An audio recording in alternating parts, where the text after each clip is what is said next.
Welcome to Empowered Heart to Heart, where you'll hear messages of hope, conversations that heal, and interviews that empower.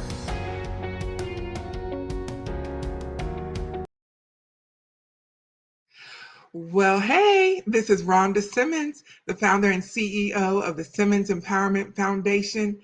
And like I say, every single podcast episode, I am excited.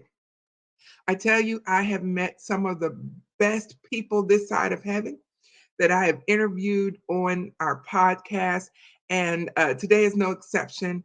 And I am so looking forward to it. By the way, welcome to Empowered Heart to Heart. Just in case you missed my little intro, welcome. If you're watching the video on our YouTube channel or our Facebook page, please make sure on Facebook that you like, comment, and share this video. Let somebody know that it's happening right now. And so also on YouTube, subscribe so that you can be notified every time I upload a new episode. Because as you know, our podcast publishes weekly. And so we don't want you to miss a single episode. And I'm so glad that we are able to bring information to you that you need. As we like to say on our Empowered Heart to Heart, we bring messages of hope. We have conversations that heal and interviews that empower. And I promise you, today you are going to be all of those things. You're going to be filled with hope. You may find some healing in the conversation that we're about to have, and you will definitely find empowerment. Today, I'm going to be talking with Richard Villasana, and I apologize if I did not say that right. I just feel like I said it wrong. And so when I bring him in, he's going to correct me. But I tell you, he is a great man. He has accomplished great things. Let me just interject here right before I bring him. Since we're living anyway, we might as well make an impact on those around us. What is it that you could do to help someone else? Well, Richard has definitely made full proof of his life. He is a proud Navy veteran. He is a leading international authority on immigration issues and foster families. He's been featured on CNN International. I told you, I got one of the best people this side of heaven to interview today. He's been interviewed on Univision, ABC TV. He's been in US magazines and newspapers. He's been interviewed on radio, television, and podcasts, and by EFE, the world's largest Spanish media company. And I'm just going to let him tell you the rest of his story. And so I'm going to introduce to you, I'll call him Mr. Richard. Hello, Richard. How are you? I'm doing so good, Rhonda. Thank you for having me. Absolutely. Please, for the sake of my own salvation here and for our audience, will you please tell us how to correctly say your last name? Villasana. Villasana. Yep, there you Beautiful, go. beautiful. Perfect. Okay, good. I'm glad I got it right now. So, Richard, I'm so glad to have you on our show today. I know you are a super busy man. Your bio speaks volumes, and I would love for you to just share with us some more about yourself and your accomplishments, and especially about your work in the foster care industry. Well, thank you so much. And I got into this industry kind of, I was pulled into it. I listened to a gentleman talk one time, and he said, some of us know exactly what we want to do. We know we're going to be attorneys or accountants. And there's some of us who don't really have an idea what we're going to do in life. And then somehow it kind of pulls us into it. And that's what happened with me. I was working with a mentor. He was an incredible person who had been all throughout Latin America working on behalf of foreign governments, the U.S. government, the Department of Defense, doing multi-million dollar contracts for Fortune 500 companies. And I was so fortunate that I was able to get this person's attention and have him be my mentor and teach me how to engage with government agencies and companies all throughout Latin America. And because of that, he also showed me that I had a skill, I had a gift for finding people. And I had done this for our own business because we were in business together.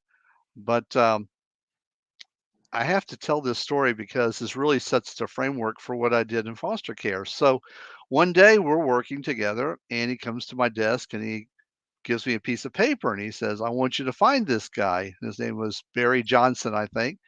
And I said, okay, where is this guy? He says he's in Washington, D.C. He works for the Department of Commerce. Now, this is not a small little agency. This is huge. And he said, look, do what you can. See if you can find this person's phone number and let me know at the end of the day. So later that day, I came to his desk. I dropped a piece of paper off. He looks at it. And he says, what's this?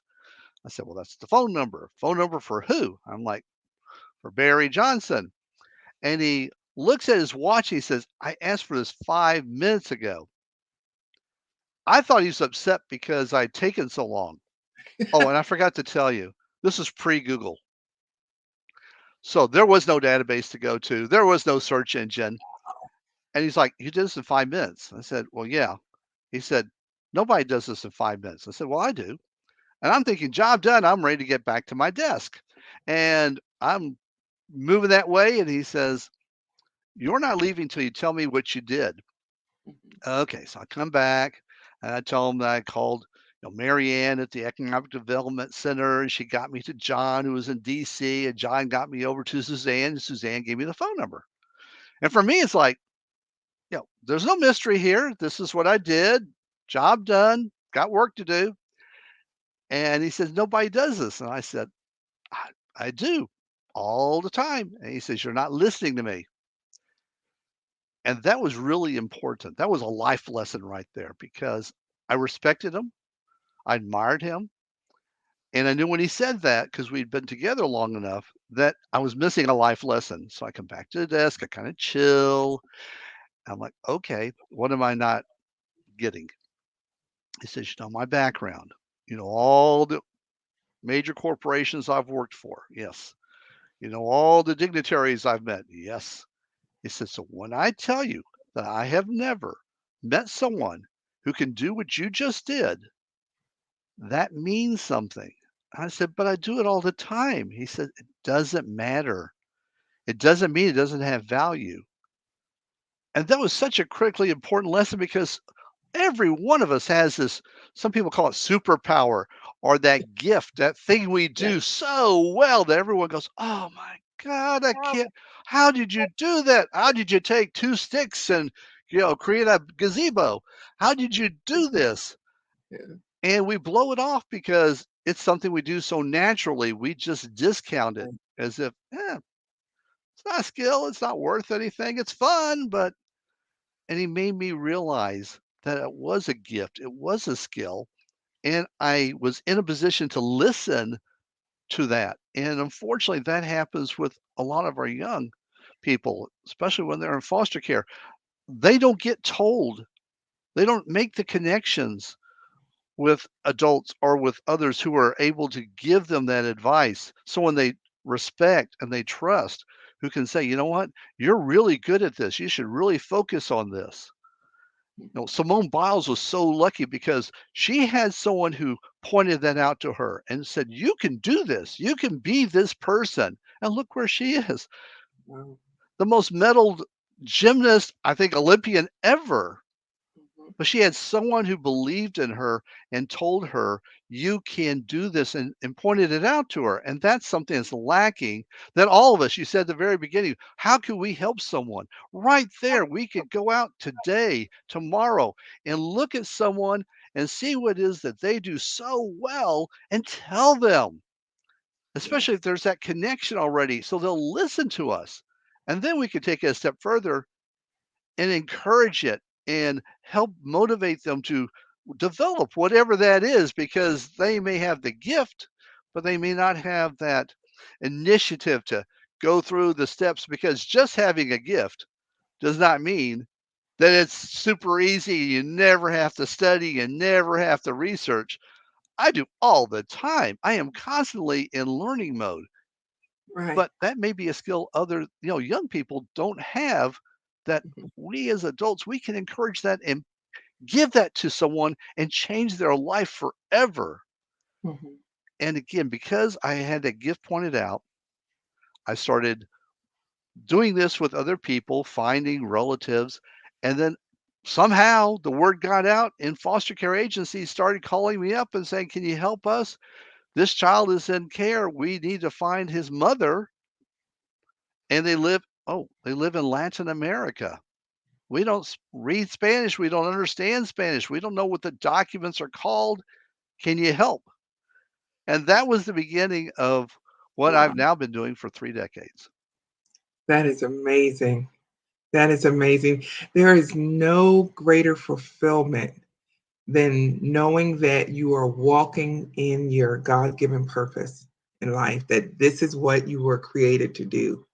And I wish you could really see the joy on your face right now as you talk about what you do. It is so evident, that this isn't a job for you. It's your life's work. It's your calling and your passion. And I definitely appreciate that. And um, so in the foster care industry, um, you do you focus specifically on children in Latin America, or are you just open to anyone who needs your help?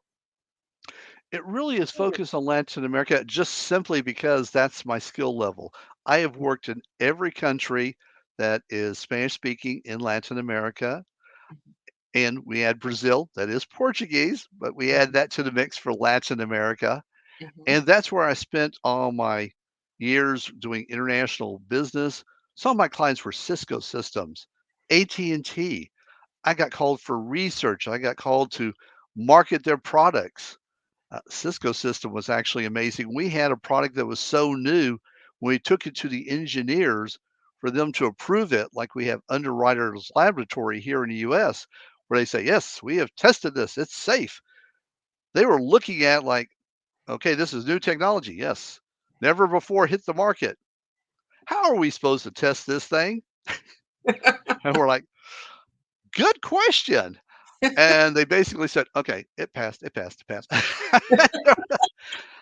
I mean, you've got to think about it. You've got something never before seen. How are you going to test to make sure it works against based on what?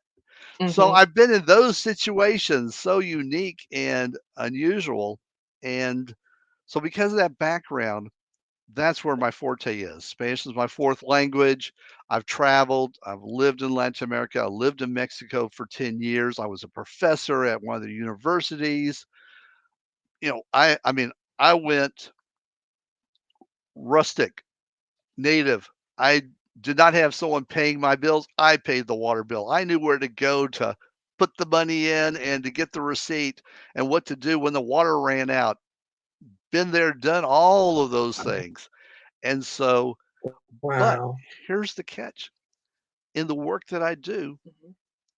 we have found relatives who lived in the United States in the vast majority of our cases. Can I share a quick story with you? Absolutely. So we had three girls, 4, 8, and 10.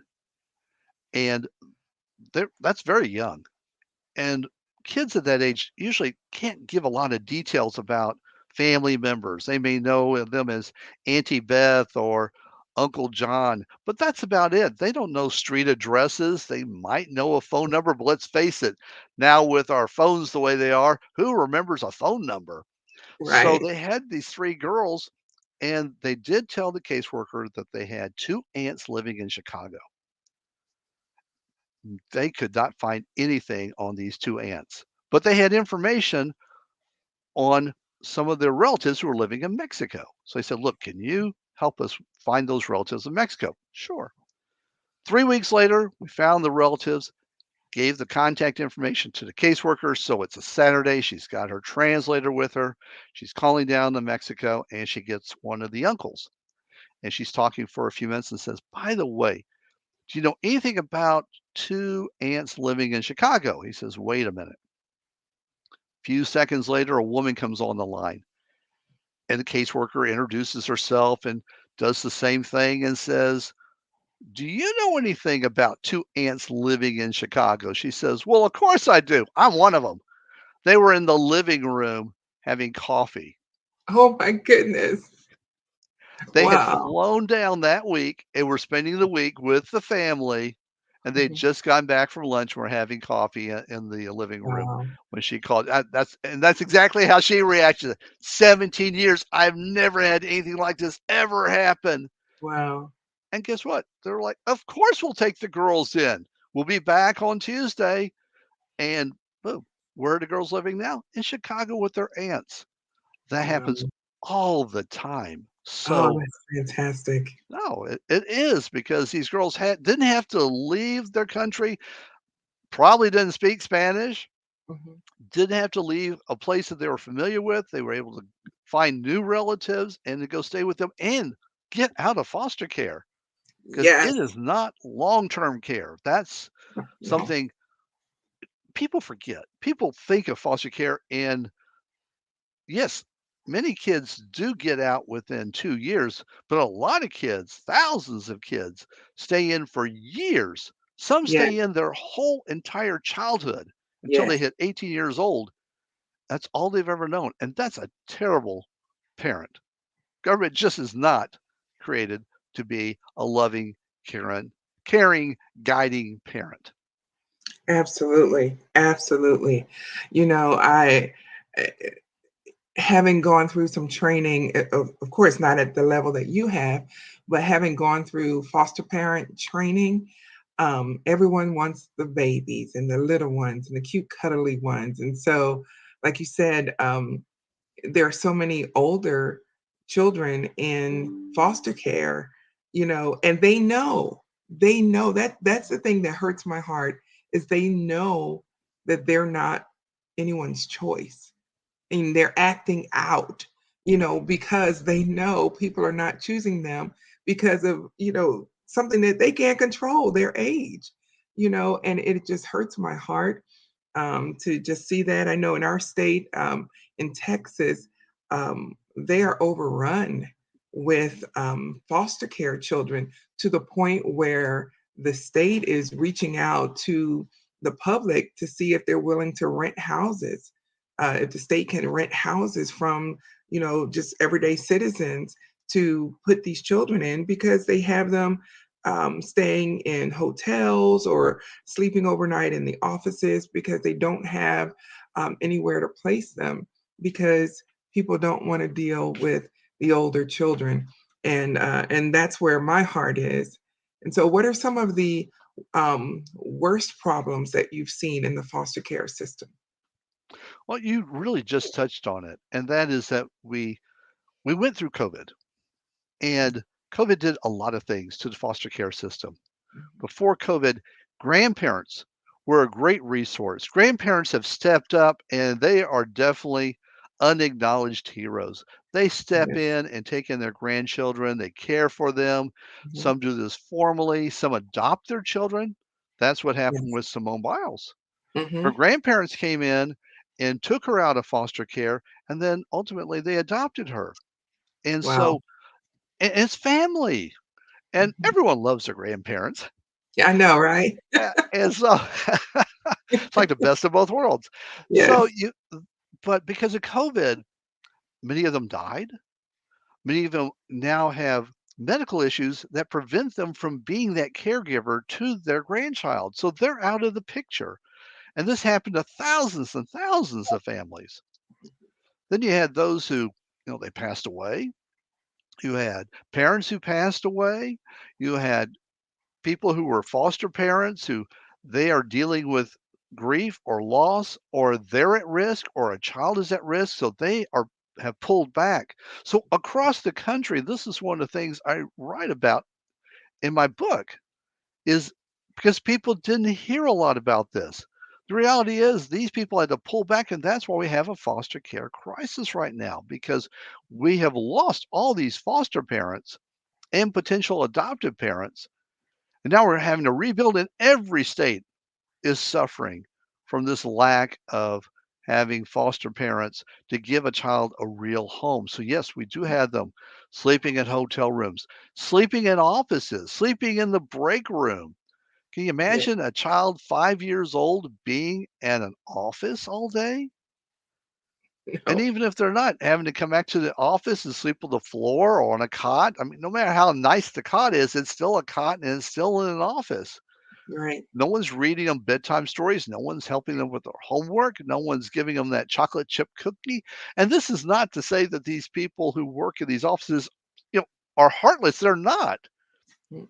I'm sure they are stressed because they have to watch this and don't have the ability to make change. And you asked, what can we? That's the horror story right there. That's the terrible side of the foster care right now. Is this crisis? But there's hope, Yes. and the Believe hope that. is the family finding that I do. Not just me. This is across the country. There are So sorry. agencies. Oh, that was so pretty. There are agencies that can do family finding, and when they do, that gets them connected to the aunt, uncle, grandparent. And by doing that, they do get them out of the system. They move from foster care to kinship care. Mhm. And that makes a huge difference. Again, I keep talking about Simone Biles, but she is a fierce advocate of foster care. She does not back away from it like a lot of celebrities have. They don't want to talk about their foster care years. But Yeah. Simone Biles embraces it. She's fierce about it. She advocates for it. And Yeah. that's why I talk about her so much because she is my hero. Yes. Yes. And Absolutely. and at such a young age. And so she realizes what can happen to a child if they have their family found. And family finding is so simple. You make a list of all the relatives, you locate all those relatives, and then you contact all those relatives. And then most of the time, someone, and is what happens with us constantly, will say, "Yes, I'll take in little Maria. I'll Mhm. take in, Marco. Sure." Mhm.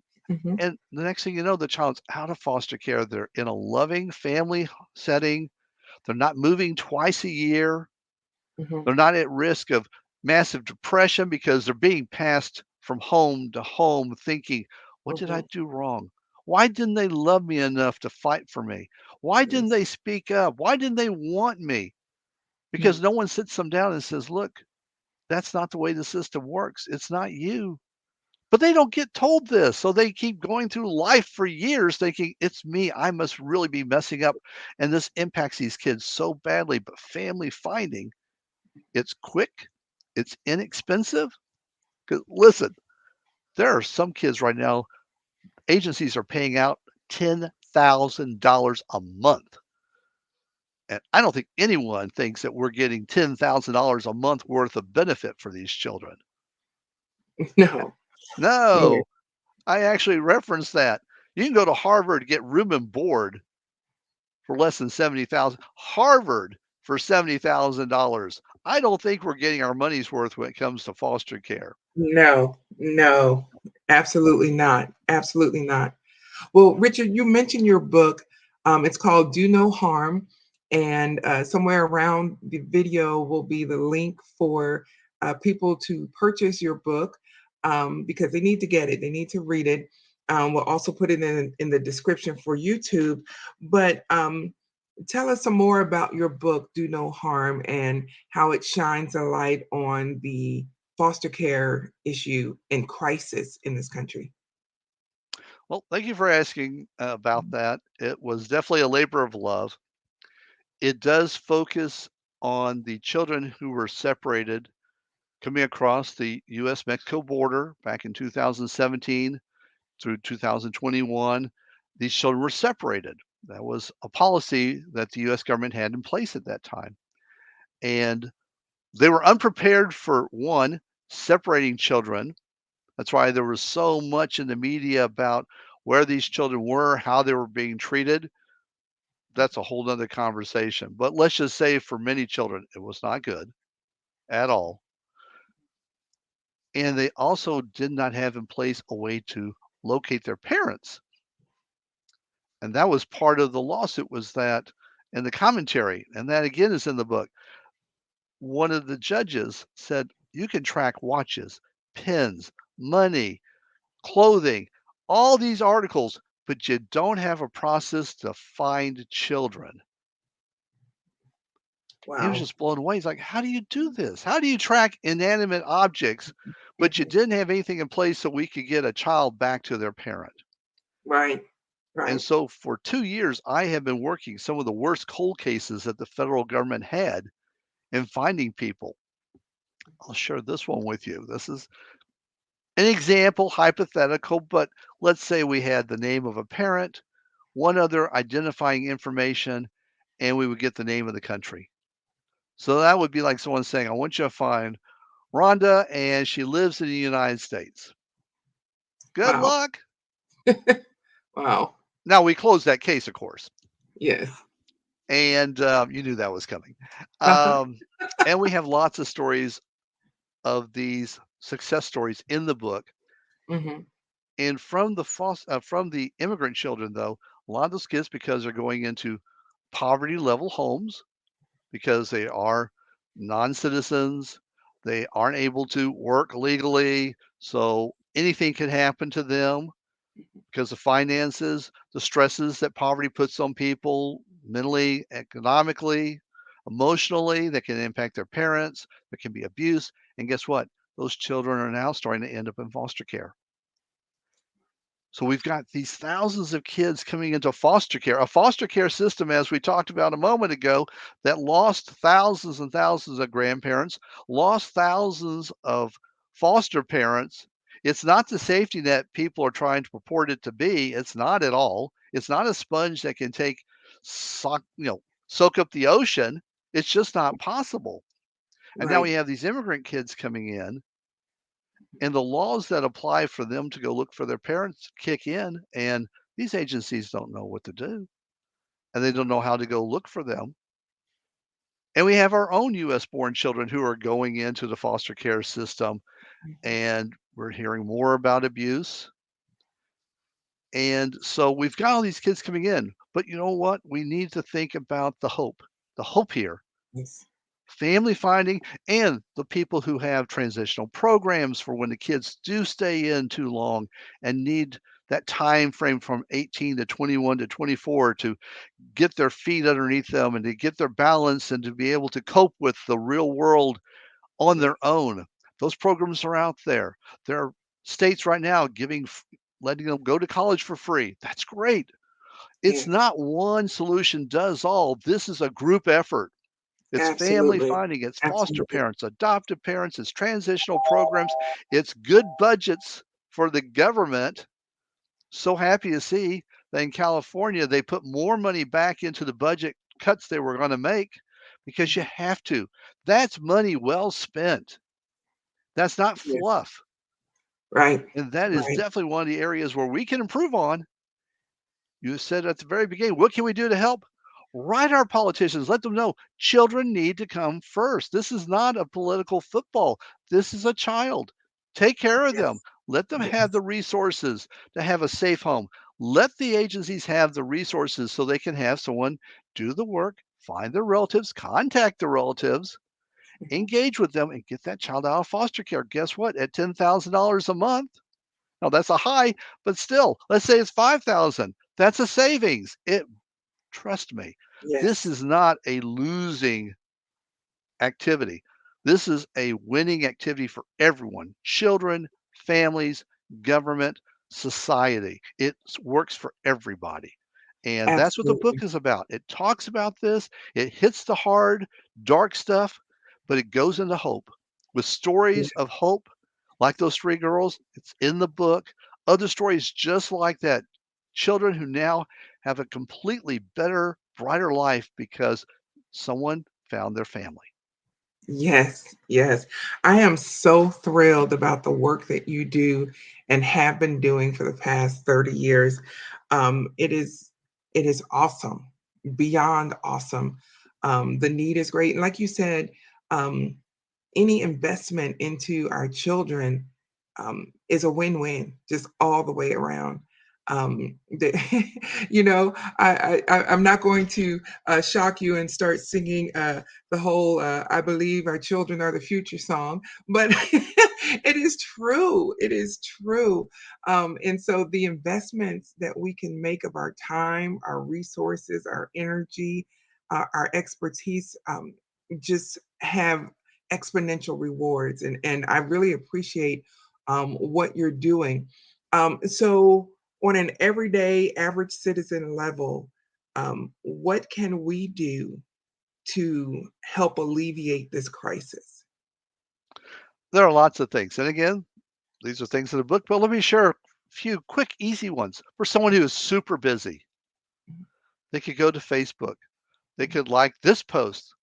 They could share this. They could let other people hear about this because knowing about something and getting interested is job one. If you're not interested, nothing happens. You've got to be motivated. You can't get motivated if you don't know what's going on. And so that's number one.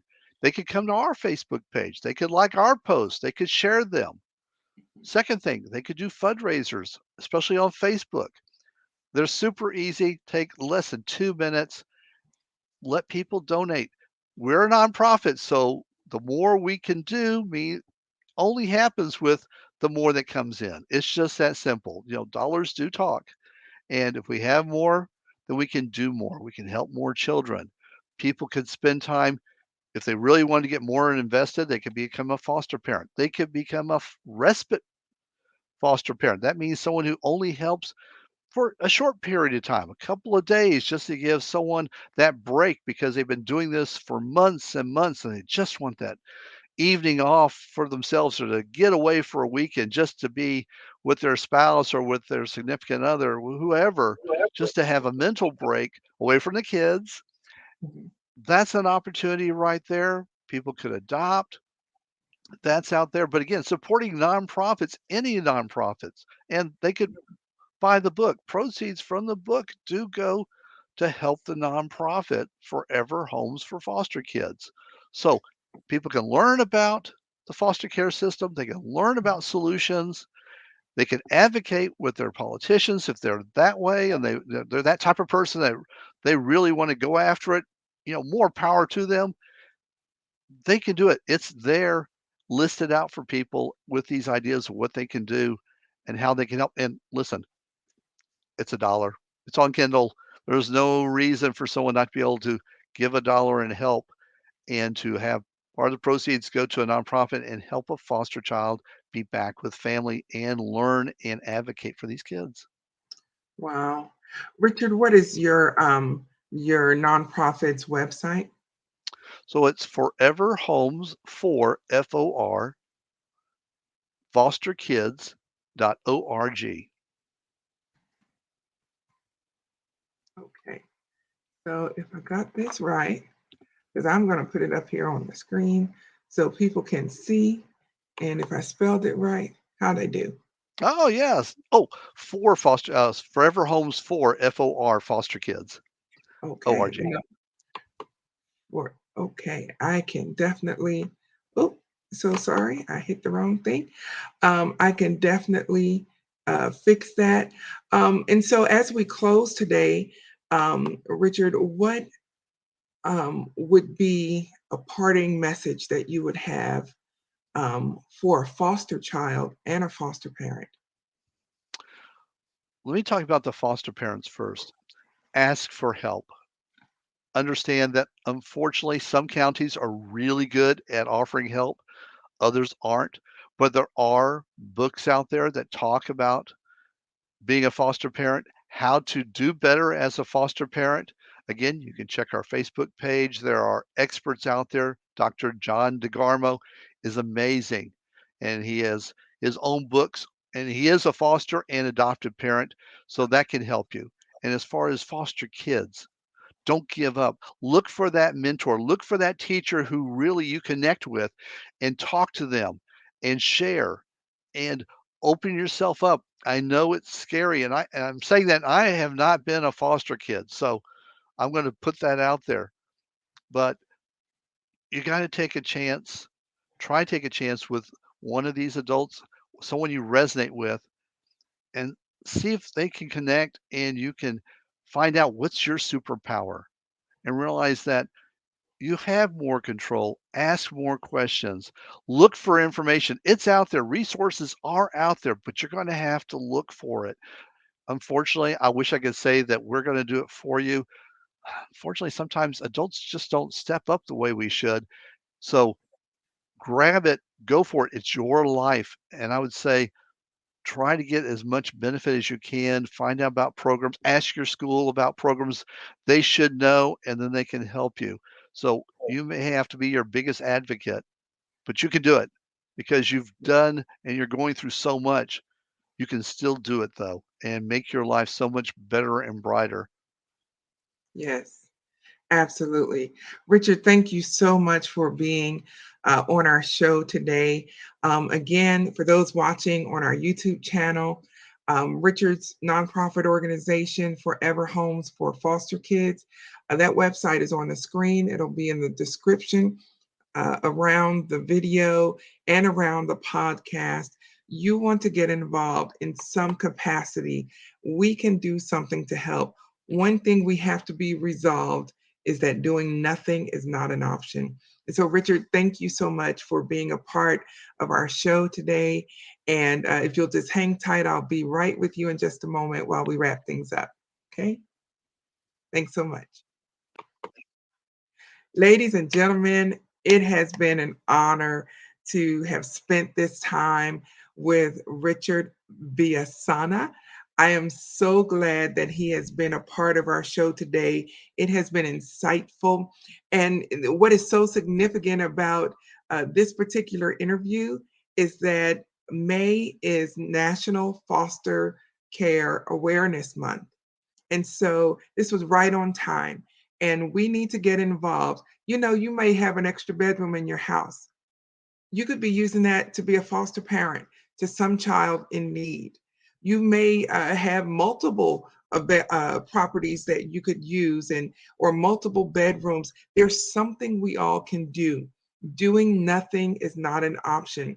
You know, while Richard was talking, I was even thinking about our Dear Future Me, the coaching program, which is specifically geared to improve college and career readiness for at-risk students. Did you know that being in the foster care system puts what's called an at risk indicator on their educational records? Being an immigrant puts an at risk indicator on their educational record, meaning that that student is at risk for high school dropout. And educators, we know that already. And so why not do something? And that's what our program, Dear Future Me, the coaching program is geared towards helping those students who are at risk for high school dropout from ages 15 to 21 be prepared for college and career. And so it's real important that we get involved. We can all do our part, whatever that is. Just remember anything that you do will have an impact, and we appreciate that. And so make sure that you get involved and that you check out Richard's website at www.foreverhomesforfosterkids.org. You want to get involved today. So until the next time, we ask that you just be blessed, be encouraged, and most of all, be empowered. We'll see you next time.